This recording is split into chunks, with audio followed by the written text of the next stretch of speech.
Lingkaran Survei Indonesia LSI Deni JA merilis survei terbaru analisis indeks calon wakil presiden terkait Pilpres 2024.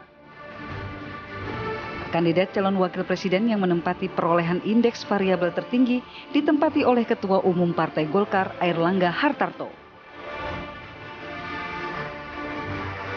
Selain Airlangga, ada 7 nama tokoh lainnya yang ikut diuji dalam indeks variabel Cawapres 2024 ini, yaitu Sandiaga Uno, Erick Thohir, Mahfud MD, Khofifah Indar Parawangsa, Muhaimin Iskandar, Agus Harimurti Yudhoyono, dan Kiai Haji Said Agil Siraj. Meskipun secara elektoral tak begitu signifikan, namun berdasarkan indeks variabel Cawapres, Airlangga dianggap memiliki variabel yang paling mendekati, yaitu sebagai ketua umum partai politik, pengalaman di pemerintahan, dan memiliki sumber dana. Tim TV One mengabarkan.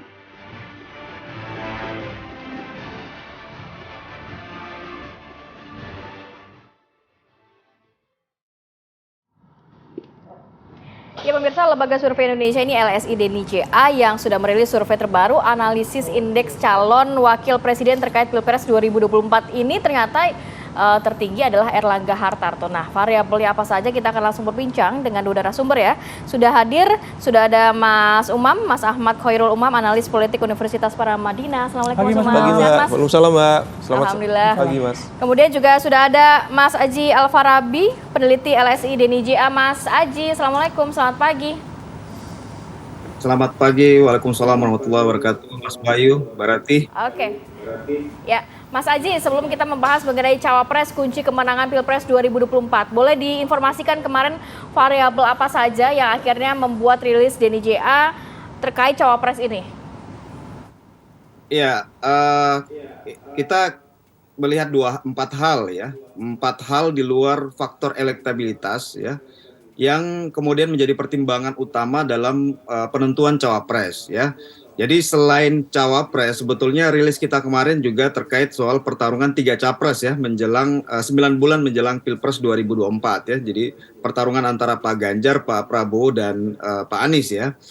Selain faktor Capres, memang yang juga penting kita rilis dalam survei kita kemarin adalah indeks Cawapres. Jadi indeks Cawapres ini sebetulnya datang dari asumsi bahwa untuk posisi Cawapres, faktor elektoral itu bukan merupakan faktor utama yang dilihat dalam peta koalisi atau pertimbangan dalam memilih Cawapres ya. Karena dari data yang kita kumpulkan sebetulnya faktor elektoral Cawapres belum menjadi faktor signifikan dalam menambah suara atau dukungan para capres ya. Itu terlihat dalam survei kita ya. Ketika nama-nama Cawapres kita paketkan dalam berbagai simulasi pasangan capres cawapres, ternyata tidak banyak menambah elektoral ya. Jadi simulasi personal ya, artinya capres sendiri dibanding dengan ketika kita simulasi dengan pasangan itu tidak banyak menambah elektoral, kecuali memang kita menguji hanya personal cawapres. Itu memang ada beberapa nama yang signifikan, tapi ketika dipasangkan tidak terlalu signifikan, sehingga kita membuat apa yang disebut sebagai indeks Cawapres yang melibatkan 4 variabel yang lain ya. Jadi pertama adalah kuasa tiket ya, atau faktor koalisi partai, kemudian kedua adalah pengalaman pemerintahan, dan yang ketiga adalah jaringan sumber dana. Ada faktor keempat yaitu tokoh yang berasal dari ormas besar ya. Nah, dari 4 variabel ini kemudian kita melihat ya, dari expert judgment yang kita buat dalam menilai ke-8 Cawapres, ternyata memang hanya 1 nama yang memenuhi 3 variabel dari 5 variabel. Jadi ke-8 Cawapres ini memang tidak ada satupun yang memenuhi 5 variabel tersebut ya. Hanya yang paling tinggi 3 variabel, yaitu Pak Airlangga Hartarto ya.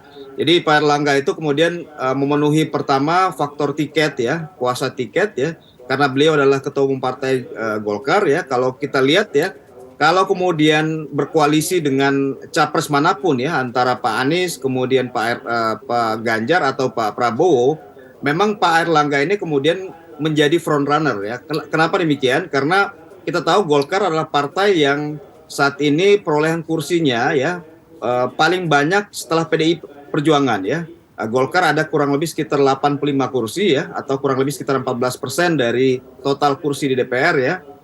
Sehingga ketika misalnya berkoalisi dengan capres yang lain, maka ini kemudian menjadi pertimbangan utama. Kemudian kedua, pengalaman pemerintahan dari Pak Erlangga ya, ketika di periode sebelum di 2 periode Pak Jokowi menjadi masuk dalam kabinet, dan tentunya yang ketiga adalah faktor logistik ya.